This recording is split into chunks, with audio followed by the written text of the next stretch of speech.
Sabikun.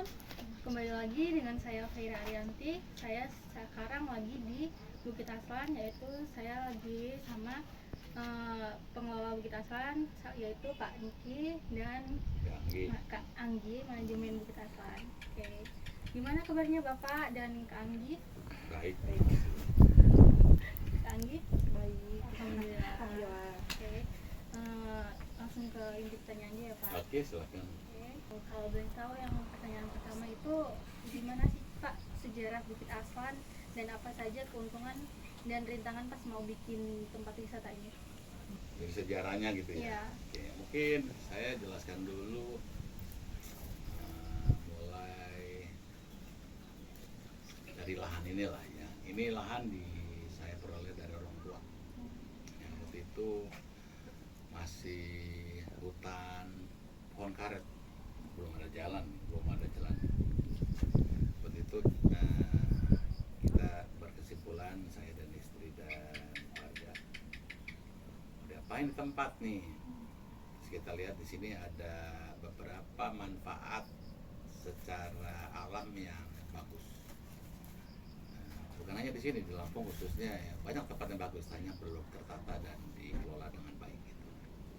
Nah, akhirnya kita pikir, kenapa nggak dibikin wisata aja? Karena kalau sudah kesini dulu tuh nggak ada jalan, nggak ada begini, dulu hanya pohon karet, gunung gitu. Kita jalan kaki ke atas, wah ternyata ada laut, bisa lihat kota. Akhirnya kita ada mimpi bikin wisata dah, tapi kayak apa? Kita keliling dulu, keliling Bandung, keliling Bandar Lampung, ke luar negeri, cari inspirasi gitu. Kayak apa sih mau bentuknya nih? Kan harus ngimpi dulu. Kamu mau bikin rumah kan harus tahu dulu rumah itu kayak apa ya, berapa kamar, bentuknya kayak apa, lahannya, dan kebunnya gitu. Akhirnya atas dasar itu kita lihat kayaknya perlu dibentuk rumah itu. Kalau seumpama rumah itu yang baik,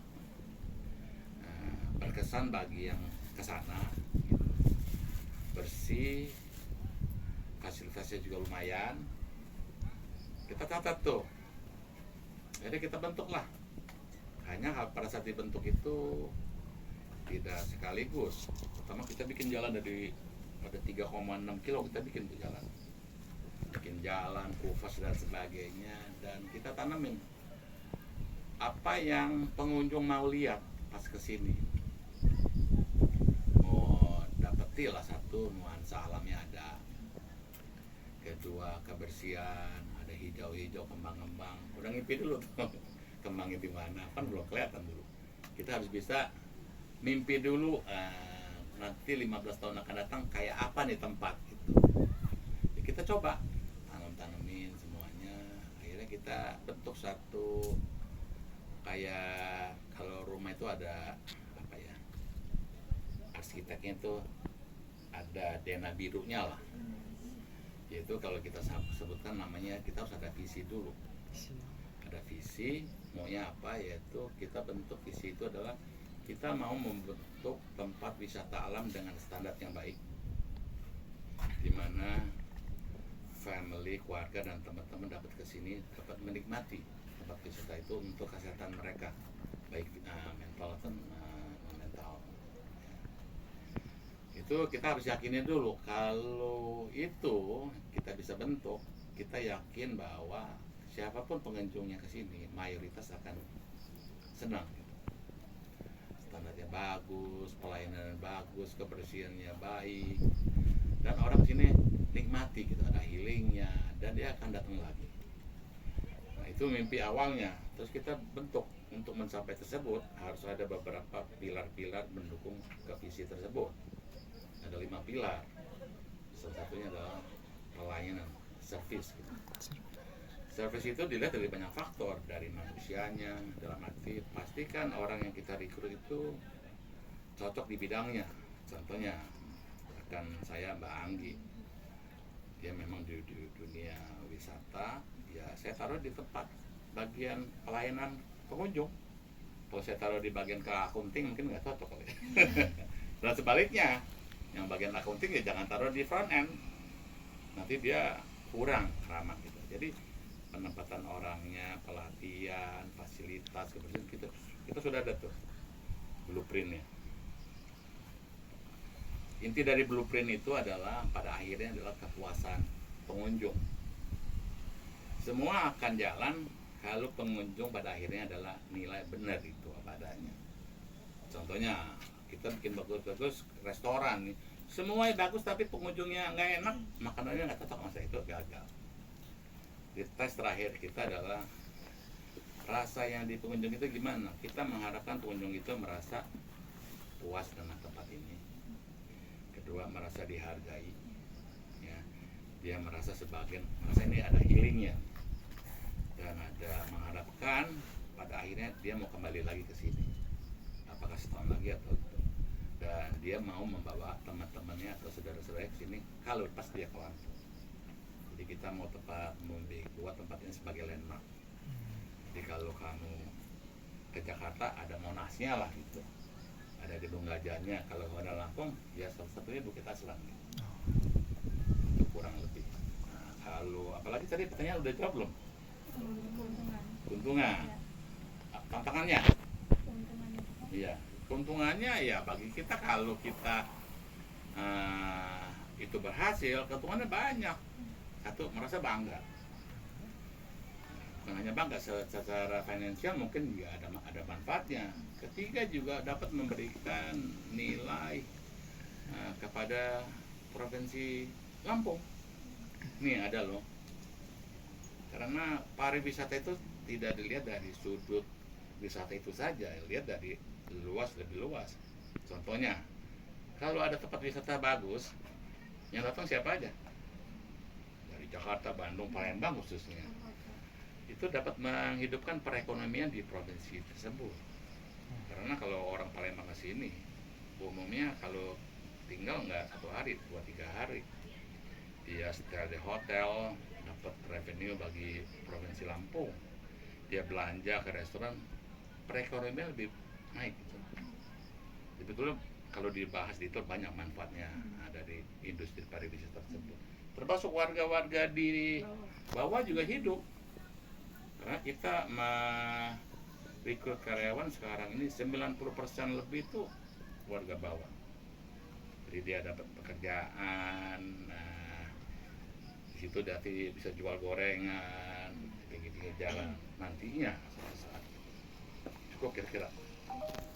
Pertanyaan selanjutnya apa? Apa lagi? Mungkin Anggi ada yang mau tambahin? Aku cukup sih Pak, nanti mungkin kalau Iya, ada oke. itu Apa sih Pak fasilitas yang diberikan pihak Bukit Aslan untuk para pengunjung? Waduh, kalau fasilitas coba kita lihat dari atas ya. Pertama, fasilitas ini adalah orang kesini itu, saya bukan sombong nih, kelihatannya dia umumnya dia lihatnya wah gitu. Kok ada kayak begini gitu. Dia bilang kayak di Bandung, ada Lembang, ada yang bilang kayak di Korea. Jadi intinya begini, dia sini dapat menikmati alam, lihat laut, lihat Bandar Lampung, siang, sore, malam situasinya beda-beda. Ya, dapat nikmati lah pemandangan. Kedua, dia merasa bahwa bersih nih. Biasanya di kota mal-mal sumpah dia. Di sini dia merasa beda, dapat menikmati healing yang dia dapat. Pemandangan kedua, dia bisa lihat foto-foto mulai dari atas benteng. Kalau anak yang ada playground ya bisa main di playground. Jadi intinya kita menyediakan tempat ini untuk semua umur, baik yang dari bayi sampai yang dari orang tua. Kita sudah memikirkan yang tua, kita ada tempat drop off, jadi dia bisa turun di sana, jadi nggak naik tangga. Kita sudah pikirkan tuh. Jadi kita sudah memikirkan yang tua sama bayi silakan aja ke sini. Ada tempat jalan tuh kursi roda sampai ujung. Yang bayi atau yang anak kecil bisa main playground, yang muda-muda bisa selfie, mau ada restoran bisa, bukan restoran apa ya, vendor UMKM, atau dia mau hiking, mau naik ATV, mau camping, macam-macam. Wedding. Mau wedding bisa, Semuanya ada di gitu. sini. Atau mau ada event outdoor, atau kalau kayak mahasiswa mau apa ya, spot foto untuk wisuda. Nanti Anggi bisa jelaskan sambil bawa keliling. Iya. Ya. Jadi cukup banyak. Ya, fasilitas di sini cukup lengkap sih, bukan cukup lengkap sih, malah lengkap. Jadi kayak di camping itu kita sudah memfasilitasi untuk kelengkapan yang ada di tempat camping. Yang biasanya tempat camping nggak ada tempat cuci piring, kita ada. Yang biasanya tempat camping kita nggak ada wifi, kita ada. Jadi untuk fasilitas yang ada di Bukit Aslan itu kita sudah mencakup semua itu lengkap. Jadi salah satu yang kita pikirkan adalah kita kalau melakukan sesuatu, kita menempatkan posisi kita andai kata kita pengunjung. Kamu mau apa kalau camping? Camping menikmati suasana alam gitu. Oke, satu alam apa lagi? Nyaman, Nyaman apa lagi? terus Nyaman, aman, Iya, bersih, aman, bersih. musola, WC, tempat mandi, ada warung, ada wifi, ada colokan listrik. iya. Betul dong, ada Iya. cuci piring. Kita udah memikirkan tuh. Kita dengar apa masukan dari orang. Ya relevan nih kita betul. Kalau kita bisa kerjain, kita kerjain. Jadi kalau kamu lihat di IG kita, ada satu feed yang topiknya menyatakan mengapa harus camping di Bukit Aslan, itu detailin tuh ada itu. Itu atas dasar dari diskusi di tim sama masukan dari pengunjung. Apalagi kira-kira? Pertanyaan sendiri, Pak. Iya. Apa udah jawab tadi ya? Udah. Udah ya. Oke, Apalagi? pertanyaan selanjutnya, gimana pelayanan di Bukit Aslan? Waduh, kalau pelayanan itu Berdasarkan nilai pengunjung iya, biasanya. jadi intinya gini. Satu, kita mau melembagakan ini tempat wisata. Maksud melembagakan adalah siapapun nanti orang yang menjalankan, mengelola tempat ini, servisnya semua sama.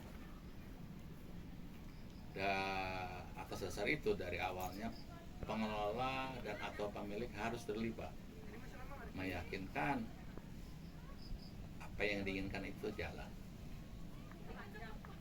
dan menempatkan orang yang tepat pada bidangnya. Contohnya aku nggak akan tempatkan orang bagian keuangan ke customer service, dan orangnya harus cukup memadai. Kalau perlu 8 ya 8, kalau perlu 20 ya 20. Jadi semua udah kita pikirkan. Dan kita harus terbuka pikiran, jangan defensif. Kalau kita salah ya salah. Jadi kalau kamu kritik, aku dengar. Tapi kalau kamu kritiknya salah, aku koreksi. Gitu. Ada kritikan yang kita terima. Umumnya kritikan kita terima itu adalah mereka mau melewati koridor yang kita udah nggak sepakat tuh. Contohnya, aku nggak usah sebut namanya, ada beberapa kejadian itu udah bilang check in camping maksimum jam setengah 9. Udah dibilangin sekali, 2 kali, 3 kali, dia datang, udah dikasih waktu lebih. Oke, kita kasih longgarkan 45 menit ya. Akhirnya dia datang, udah tutup, dia datang, dia komplain. Taruh tuh di Google tuh, dia bilang udah lewatin baru 7 menit, merasa kecewa, padahal udah kita kasih longgaran lebih dari sejam. Nah, kalau dia salah, kita koreksi. Mohon maaf, udah dibilang sudah begini. Tapi andai kata benar, kita terima. Karena kita kan manusia, kalau nggak mungkin sempurna. Kalau memang salah ya kita terima. Dan dari masukan itu kita perbaiki. Ada beberapa kurang. Dan biasanya pengelola itu sering terlibat ngawasi gitu. Kayak kurang nih, kita perbaiki. Lama-lama harusnya oke. Cukup. Kayaknya dari Bapak nggak? Kalau untuk itu sih cukup sih, yang aku bilang tadi itu. Kalau untuk masalah pelayanan yang di awal dibilang sama Pak Niki, dari awal kita untuk pelayanan kita tidak bisa untuk menilai secara keseluruhan. Nah, untuk pelayanan tuh kita pasti benar dengan pengunjung langsung. Nah, dari pengunjung itu kita bisa nilai dari kitanya benar apa enggak, dan nanti bisa diperbaiki untuk kedepannya. Contohnya nih, kamu pas masuk nih, saya kurang tahu apakah dia sambut kamu dengan ramah apa? Siapa lo? kan kita akan dengar nih. Iya. Kamu keliling, kamu ketemu Anggi, Ika, kamu ketemu petugas kebersihan, kamu ke WC-nya dah, bau apa enggak, itu kan suatu yang diterima oleh pengunjung. Semua ramah, tapi kalau WC-nya bau, jelek kan gitu. Dan kita bilang kalau WC bau, kita ada SOP, setiap berapa jam sekali harus datang tugasnya. Kalau bau, guyur air. Gitu. Dan kalau bisa multitasking, Anggi nggak ada ya, kan turun. Perlu pengelolanya turun. Karena kita ada satu, nah, kalau saya bilang sama tim itu, kita ini satu kapal. Saya kaptennya contohnya, saya mau ke utara, semua harus ikut ke utara. Ke utara itu adalah bikin tempat wisata yang sangat baik, di mana bersih, semua harus satu kapal. Seringkali saya bilang bahwa kalau contohnya bukan kapal, contohnya bus gitu. Bus itu kalau bisa jalan, rodanya harus semuanya bundar. Kalau rodanya ada yang segi 4, kita bilang nih, contohnya bagian apa gitu, roda segi 4. Kamu harus benerin nih, perbaiki nih. Kalau enggak, rodanya kita ganti. Sampai bus itu bisa jalan. Jadi kurang lebih gitu. Cukup? Apa lagi? Pertanyaan selanjutnya, apa sih Kak yang bakal dilakuin di kita Aswan kalau kena komplain karena salah satu karyawannya kurang menerapkan kapasitasnya dengan melakukan pelayanan? Maksudnya apa tuh? Kurang kapasitas? Contohnya kayak pelayanannya tuh kurang ramah gitu loh Pak, kayak pelayanannya maafnya ngomong judes atau sinis gitu. Oke. Itu mungkin saja terjadi, saya nggak bilang nggak mungkin terjadi. Bagi kita adalah kalau karyawan salah itu, ya kita kasih kesempatan. Dalam arti gini, dia harus belajar dari kesalahan tersebut. Dari kesalahan itu dia akan belajar. Hanya kita bilang, kalau lu salah, lu jangan defensif gitu. Kalau jurus kita bilang, ini jangan dong, kamu kan menghadapi pengunjung.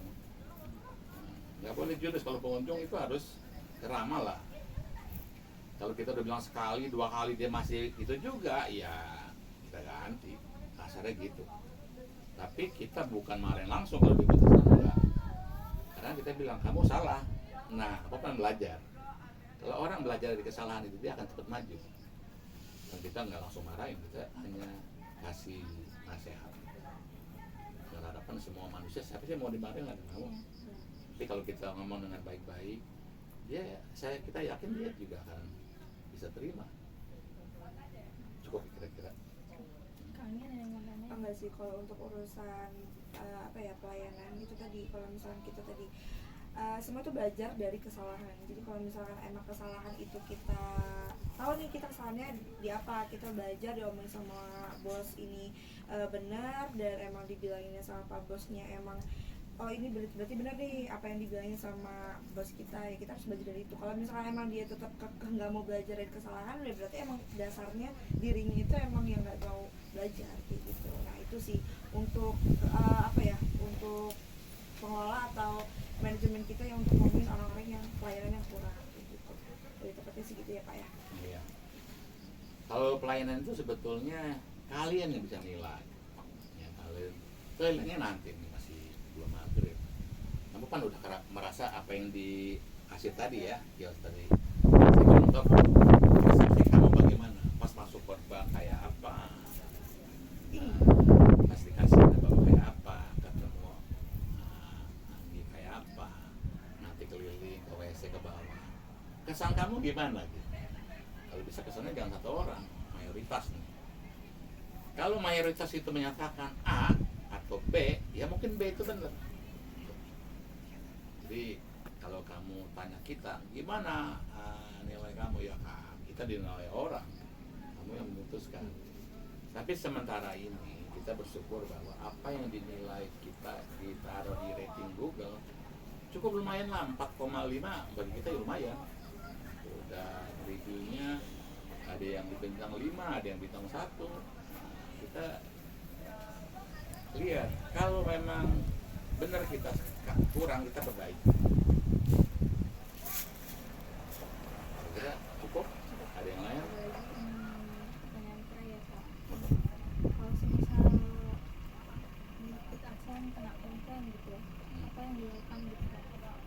Karena kena komplain itu kurang kayak tadi pertanyaannya apa, karena dia kena komplain karena kurang menerapkan program gitu Pak.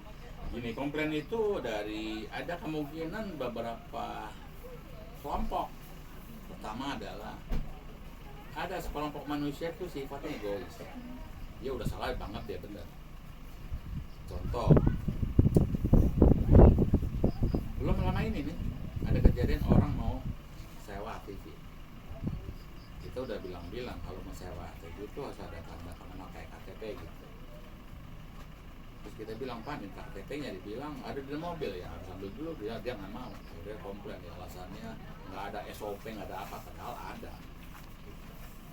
Jadi kalau tanya komplain, kita lihat kalau kesalahannya itu benar, kita perbaiki. Dan kita minta maaf sama si itu, mohon maaf ya atas ketidaknyamanan. Nah, kita akan perbaiki untuk kedepannya. Bahkan yang kemarin ini dia salah pun kita minta maaf.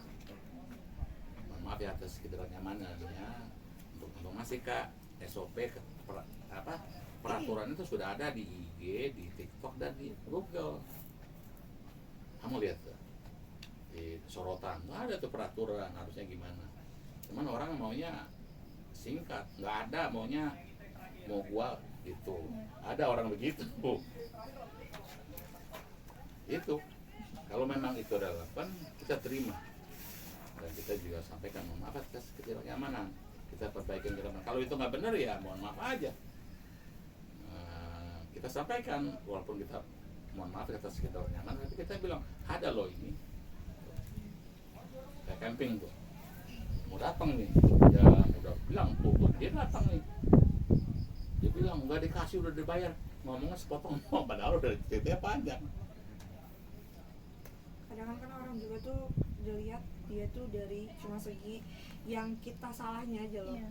Nah makanya gitu yang bilang sama Pak Niki, kalau misalnya untuk urusan yang komplain segala macam itu ya kita mau salah nggak salah kita tetap minta maaf, karena kan itu kan salah satu pelayanan yang bakal ada yang di hospitality untuk suatu wisata kan seperti itu. Itu sih kalau untuk menanggapi untuk orang yang komplain gitu. Ya kita nggak mungkin lah kita salah, kita nggak salah kita mau mencah-mencah juga nggak mungkin ya, sebagai kita untuk wisata ya mau nggak mau kita juga minta maaf gitu. Ada lagi Cukup Kak. Cukup. Pak. Oke, masih. Makasih Pak untuk waktunya, makasih ya Kak untuk waktunya. Sekian saya sebagai host meminta maaf jika ada salah kata atau ada kekurangan.